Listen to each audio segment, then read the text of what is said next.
Di o goberno local que non queda en Cambados ningún veciño que lembre as lanchas varadas no que hoxe é o Paseo da Calzada. Este é un dos espazos que pertence a Portos de Galicia e que o Concello quere que pase a ser de titularidade municipal.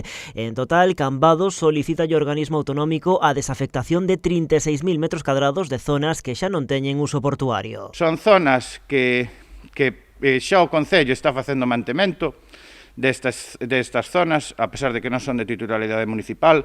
Estamos asumindo un coste anual que ronda os 80.000 euros no mantemento destas zonas e entendemos que xa non forma parte do Porto. Entre esas zonas, por exemplo, ademais do Paseo da Calzada das Palmeiras, a contorna do Centro de Saúde, do Mercado, do Salón Peña ou a Alameda de San Tomé. No goberno local insisten en que están asumindo uns custos que van máis alá dun mantemento ordinario. Son moito máis que o mantemento, non? Por así decirlo, de forma estrita, como pode ser, pois no caso da zona daqui do Paseo da Calzada, ese tratamento do picudo que se lle está a dar ás palmeras, que desde logo pois non é unha inversión nin é nada que teña que ver co mantemento do paseo, como podría ser a limpeza, por exemplo, ou pequenas obras que se vayan facendo, ou o corte da erva, senón que va moito máis alá e que ademais o custe é moi elevado. E a isto, indica o goberno local, hai que engadir as taxas que Portos cobra o Concello por eses terreos. En Cambados roldan os 100.000 euros. Pagamos unhas tasas polo uso desas zonas, non?